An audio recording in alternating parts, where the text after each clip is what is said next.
विष्णुविनाशिनि जिष्णुनुते। नमस्कार साथियों, सनातन धर्म अर्थात हिंदू धर्म के अंतर्गत नवरात्र एक मुख्य पर्व के रूप में मनाया जाता है। नवरात्र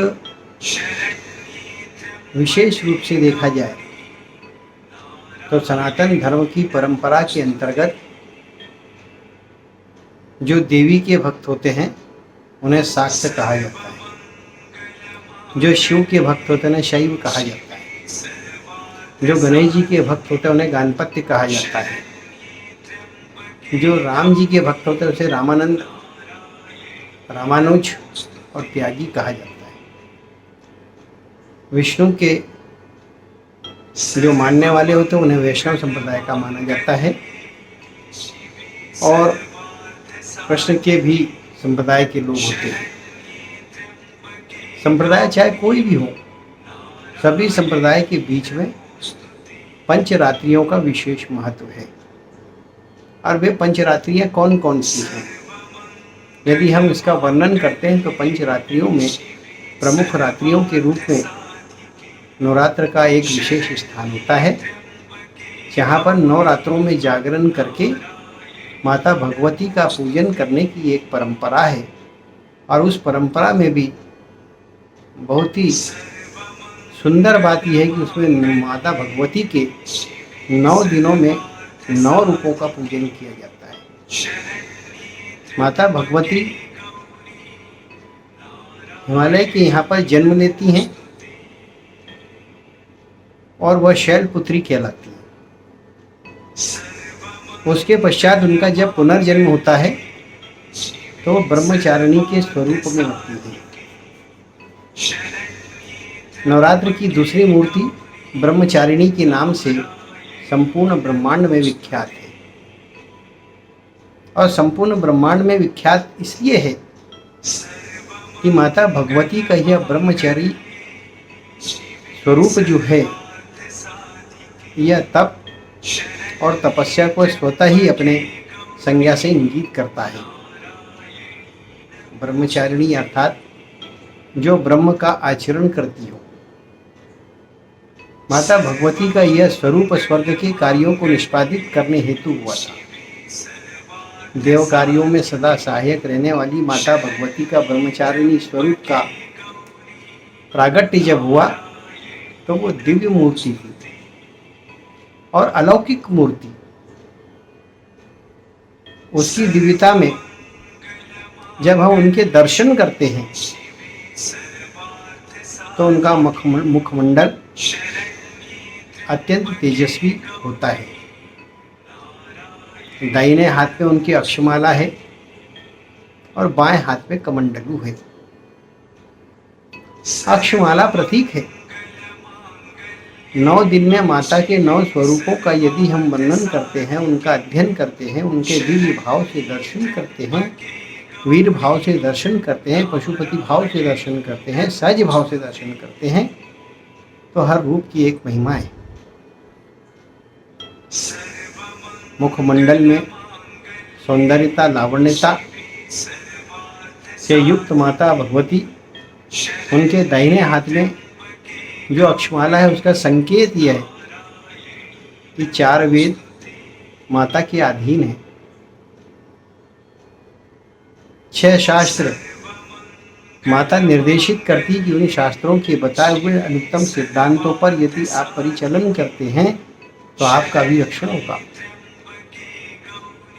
इसी के आधार पर 18 पुराण हैं, अर्थात संपूर्ण संसार में जो बीज है और उन बीजों से उत्पत्ति और उत्पत्ति से उनकी संस्कृति और संस्कृति से उनकी सभ्यता का वर्णन उसके अंतर्गत दिया गया। 40 निषद विभिन्न प्रकार के बीजों से उत्पत्ति होने के बाद उन 40 निषदों के आधार पर उनकी सभ्यता और उनकी गुणवत्ता और गुण ज्ञान का वर्णन किया जाता है। 40 उपनिषद है और उन 40 उपनिषदों के द्वारा संप्रदाय की उप सभ्यता प्रक्रियाओं का वर्णन किया गया है। अब आप इसे जोड़ के देखिए, 4 शास्त्र, क्षमा चाहूँगा 4 वेद, 6 शास्त्र, दोनों कुल मिलाकर 10, 18 पुराण कुल मिलाकर 28 और 40 निषद और 40 उपनिषद कुल मिलाकर 80 धन 28 बराबर 108 मनका की माला जो माता के हाथ में, वह यह कहती है कि समग्र और समग्रता जहाँ है वही सनातन है, और जो सनातनी है वह इन समस्त शास्त्रों से मोहित रहता है, उसके अनुरूप अपना आचरण करता है। माता के कोमल कोमल चरण पुष्पों के सदस्य, कमल पुष्प के सदस्य है। कोमालंगनी ज्योतिर्मयी छवि वाली माता भगवती ब्रह्मचर्य के तेज से परिपूर्ण होते हुए कठोर तप करती हैं। कठोर तप करने का एक उद्धृत उदाहरण के रूप में मानी जाती है। भगवान शिव जन्म मरण के कारक है, उसमें वो सहायक होती हैं, और भगवान शिव बीजों को निर्माण करते हैं। तो माता भगवती ब्रह्मचारी रूप में रहकर यह संदेश देती है कि आप उन बीजों को संपुष्ट करते हैं। ब्रह्मचर्य का पालन मनुष्य के जीवन में उसके शुक्राणुओं को पुष्ट करता है। जब शुक्राणु पुष्ट होते हैं तो उससे उत्पत्ति होने वाली संतान जो पुष्ट होती है, और संतान जब हष्ट पुष्ट होती है तो मानसिक रूप से उसका स्तर बड़ा पवित्र होता है, और वो पावनता की धारा से चलने वाला जीव जाति का बन जाता है। ब्रह्मचारिणी का जितना वर्णन किया जाए उतना कम है। समस्त वेदों में पारंगत, समस्त ऋचाओं में पारंगत माता का जो जन्म हुआ है वो संसार में जब तप आदि का संकेत करता है। जब करने की समस्त विधाएं माता से उद्धृत होती है, प्रकट होती है। कहा जाता है कि ब्रह्मचारिणी भगवती का जो अवतार है यह विद्या की देवी है, ज्ञान की देवी है। कुल मिलाकर आपके कुंडलिनी पर, आपके मस्तिष्क पर, आपकी आज्ञा चक्र रहित 7 चक्रों पर माता का एकाधिकार होता है। उत्सर्जना शक्ति को धारण करने वाली, अर्थात शून्य के जीव को चेतन अवस्था में लाने वाली माता भगवती का यह स्वरूप है। साथ में वह यह संदेश देता है कि आप 108 मनकाओं की पूर्ति करिए। वही माता के बाएं हाथ में कमंडलू है, और कमंडलू का अर्थ क्या होता है? कबंध से आरंभ होता है। कबंध का मतलब होता है ये जो हमारा शरीर है, ये जो हाड़ है, इसे कबंध कहा जाता है। और मंडलू अर्थात उस मंडल के भीतर समाहित हो जाए आपका जीवन, यह उसका सिद्धांत माता भगवती ने कहा कि यदि आप ब्रह्मचर्य का पालन करते हैं, यदि आप जप करते हैं और तप करते हैं, आध्यात्म की अलौकिक विधाओं को प्राप्त करना चाहते हैं, तो उस जप तप का सबसे पहला जो सिद्धांत है वो सिद्धांत अनुभूत है। ये कमंडल के बीच में आपका संपूर्ण जीवन निर्धारित हो जाता है, जो अक्षय पात्र के रूप में जाना जाता है। 2 पात्र विशेष रूप से माता भगवती के वर्णन के अंतर्गत आते हैं, और वह 2 पात्र क्या हैं? एक हृदय पात्र जो कभी भरता नहीं है, जो सदैव रिक्तता को महसूस करता है, और दूसरा पात्र कमंडलू है जो रिक्त होने के बाद संपूर्णता का, परिपूर्णता का, समृद्धि का, सुख का, शांति का अनुभव करने वाला होता है। यह ब्रह्मचारिणी के गुण हैं। नवरात्र की दूसरी मूर्ति माता भगवती ब्रह्मचारिणी का यदि आप पूजन करते हैं तो माता के दिव्य रूप का जब आप दर्शन करते हैं तो मन प्रसन्न हो जाता है, आत्ममुग्ध हो जाते हैं। और उस आत्ममुग्धता में स्वतः आपके मुख से निकलता है, या देवी सर्वभूतेषु विद्या रूपेण संस्थिता नमस्तस्यै नमस्तस्यै नमस्तस्यै नमो नमः। अर्थात विद्या को दान करने वाली, विद्या को देने वाली, विद्या को प्रदान करने वाली, प्रदानकारी वह शक्ति जो अवचेतन से चेतन अवस्था में जीव को लाती है, उसको संपूर्ण संसार प्रणाम करता है। कहा जाता है कि ब्रह्मांड में वायु बहती है, पृथ्वी पर जल बहता है। कितना सुंदर वाक्य कि आपके शरीर में बुद्धि रहती है, और उस बुद्धि के ऊपर एकाधिकार यदि किसी का है तो वो माता ब्रह्मचारिणी का है। जिस प्रकार से यज्ञ में शिव का अंश होता है, ब्रह्मा विष्णु का अंश होता है, उसी प्रकार से बुद्धि के क्षेत्र में संपूर्ण अंश जो है माता भगवती का ही होता है। ज्ञान की अनवरत धारा, अष्ट सिद्धि और 9 निधियों को देने वाली ये माता, इनका वर्णन जितना करें उतना ही कम है। अपरंपार है ये माता। अब विशेष रूप से यदि देखा जाए, यदि आप अपने जीवन में आगे बढ़ना चाहते हो तो माता का संदेश है कि प्रत्येक व्यक्ति को स्वाध्याय करना चाहिए। और वो स्वाध्याय भी कैसा, जो ज्ञान गुण का धनी बनाने वाला हो। अर्थात वेद का अध्ययन करना चाहिए, शास्त्रों का अध्ययन करना चाहिए, पुराणों का अध्ययन करना चाहिए। स्वाध्याय का अर्थ होता है प्रतिदिन नियत कर्म करना चाहिए। तो कहा जाता है करत करत अभ्यास के जड़मति होत सुजान। और ये कब होता है? जब माता भगवती का आशीष आप पे होगा, तब आप एकाग्रचित होंगे, तब आप शांत होंगे, गंभीर होंगे, नियमित अनुशासित होंगे। और फिर माता भगवती का प्रमेय आशीष जब आप पर निकलेगा तो ज्ञान की धारा और ज्ञान की सिरा सब आपके मस्तिष्क में वास करेंगे। माता के दर्शन करके मनुष्य ओतप्रोत हो जाता है, क्योंकि तप के भाव को दिखाने वाली और ऐसा मार्ग जो सदैव चैतन्यता को ही प्रदान करने वाला होता है। तो क्या करना चाहिए? यदि आप ध्यान रखें, यदि आप साहित्यकार हैं, यदि आप संगीतकार हैं, यदि आप ललित कलाओं के धनी हैं, तो माता ब्रह्मचारिणी का पूजन, नवरात्र की दूसरी मूर्ति का पूजन घट और स्थापना के साथ करना चाहिए। दिव्य भाव से भव्यता को देने वाली, यशो धन को देने वाली, कीर्ति धन को देने वाली, समस्त अनंत सुखों को देने वाली माता भगवती सुख शांति समृद्धि का प्रतीक हैं। यदि आप प्रतिदिन स्वाध्याय करके साहित्य की सेवा करते हैं, साहित्य के लिए समर्पित होते हैं, तो सृजन होता है।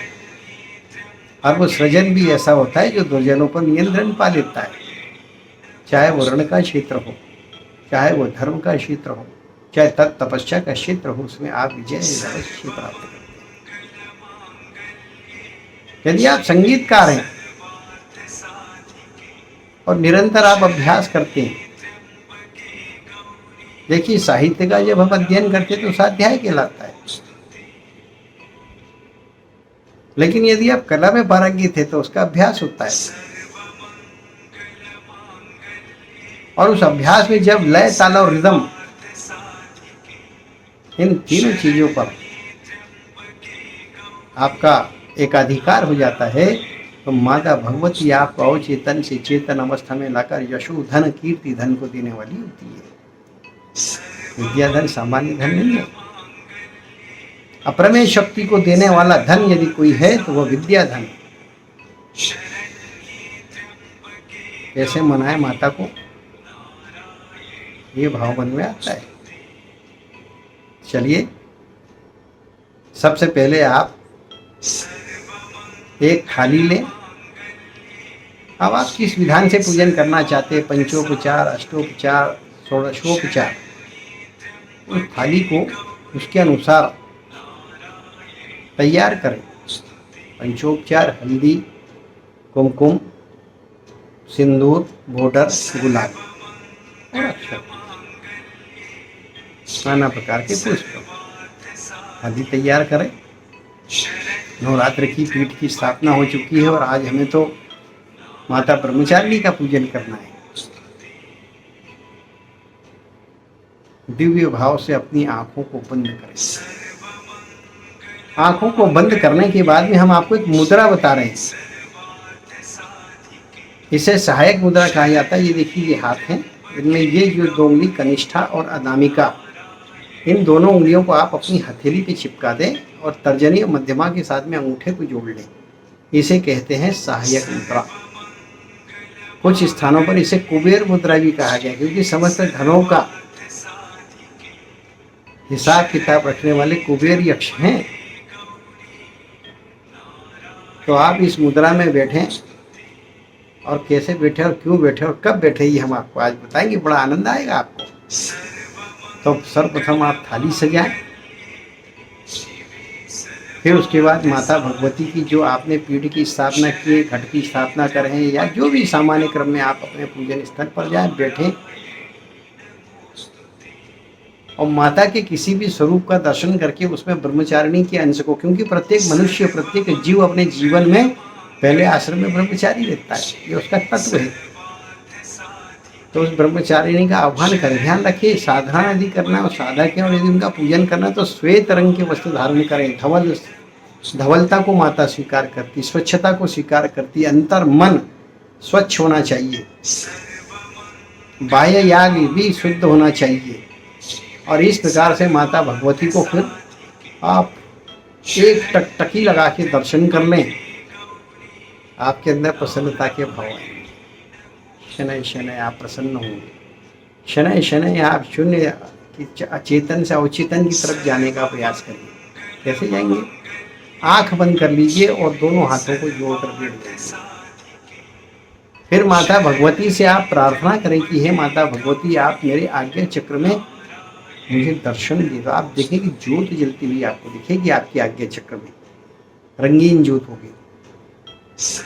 हो सकता है वो अलग अलग रंग की हो, सुनहरे रंग की होती हो, मेजेंटा रंग कलर की होती हो, रेड होती हो, किसी को पीली दर्शन देती है, किसी को हरी दर्शन देती है। यकीन रखिए, जब आपको दर्शन हो जाएगा आप बड़े प्रसन्न हो जाएंगे। फिर माता का जो है आप उपचार के अनुसार पूजन करें और अपने सामर्थ्य और शक्ति के अनुसार यजन करें, अर्थात जो भी उन्हें भेंट करना चाहते हो उन्हें करें। दोनों हाथों में शास्त्र को रखें, शास्त्र के ऊपर पुष्प रखें और फिर शास्त्रों को, पुष्प को एक साथ लेकर और फिर माता के श्री चरणों में रखें और फिर माता से प्रार्थना करें कि हे माता, यह ज्ञान और विद्या रूपी फल श्री चरणों में समर्पित करता हूँ। आपकी कृपा का भागी हूँ, आप मुझे कृपा दें। कृपा बरसेगी, आपको अनुभूति होगी और फिर उसके पश्चात उस शास्त्र का पूजन करें। उसके अंतर्गत कल्पना करें कि ये ब्रह्मचारिणी है, ये ब्रह्मचारिणी शक्ति विद्या की देवी सरस्वती भी हो सकती है, उनका पूजन करें। फिर उसी स्थान पर बैठकर भजन कीर्तन या मंत्र का जप करें, या जो शास्त्र माता को आपने चरणों में चढ़ाया है उसका आप पाठ करें और वहां से प्रतिदिन जो है फिर स्वाध्याय करें। आप देखिए माता प्रसन्न होगी। सबसे पहले माता के श्री चरणों पे तिलक लगाएं। ध्यान रखें, माता किसी भी देवी का आप पूजन करें, अपनी स्वयं की माता का भी यदि आप पूजन करते हैं तो उसका जो शास्त्र का ज्ञान है वो ये कहता है कि माता के चरणों का पूजन होता है, शीश का पूजन नहीं। शीश का पूजन तो सिर्फ उसका पति उसका अधिकारी होता है। तो माता के श्री चरणों पर पंचोपचार है तो सबसे पहले जो है हल्दी लगाएं जो शुभता की प्रतीक है, फिर कुमकुम लगाएं, फिर भूडर गुड़ाल अर्पित करें, पुष्प अर्पित करें, अक्षत अर्पित करें। उसके पश्चात माता के समस्त शरीर के अंगों का पूजन करें। समस्त से तात्पर्य यहाँ पर उनके चरणों का, फिर उनके ये वरद हस्त का, वरदान देने वाला वरद हस्त, उसका पूजन करें और उसके पश्चात माता के शीश पर पुष्प रखें पूजन में। मंत्र आदि का पाठ करें, मंत्र का पुनश्चरण करें।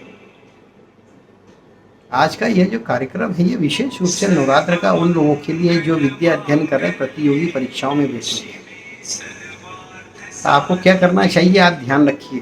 माता ब्रह्मचारिणी का पूजन करें विधान से और फिर संकल्प ले लें, और संकल्प लेने के पश्चात जो आप अपनी पठन पाठन की तैयारी करें, आपको फल मिलेगा। ओम ऐं नमः, ये माता का बीज मंत्र ओम ऐं नमः। इस मंत्र से माता का पूजन करें। उसके पश्चात 1.25 लाख मंत्रों का जाप करें, एक दिन में नहीं, जितने अधिक समय में कर सकते हैं। तो जाप करते समय ध्यान रखिए, इस मुद्रा में आप बैठिए पलथासन में, शांतचित होकर अपनी आँखों को बंद करना है। आँखों को बंद करने के बाद भगवती माँ का स्मरण करते हुए फिर ओम ऐं नमः, ओम ऐं नमः, ओम ऐं नमः, इस मंत्र का निरंतर आप जाप कर लीजिए। 1.25 लाख जप करने पर माता प्रसन्न हो जाती है और आपको अपरमेय शक्ति ज्ञान की प्रदान करती, चाहे वो कोई भी ज्ञान हो, आपको प्राप्त हो जाएगा। आप जहाँ जाएंगे वहाँ पर आपकी वाक सिद्धि होगी, वाक पटुता से आप विजय प्राप्त करोगे। अपनी ललित कलाओं का प्रदर्शन करके आप समस्त फलों को प्राप्त करोगे, इस बात को आप ध्यान रखिए। 1,25,000 मंत्रों की जाप का पुनश्चरण होता है, उसके 3 दशांश तर्पण मार्जन और प्रायश्चित के कर लीजिए। और इस प्रकार से करने से आपको हवन करने की आवश्यकता नहीं है या होम करने की आवश्यकता नहीं है, माता भक्ति की भक्ति पूर्ण हो जाती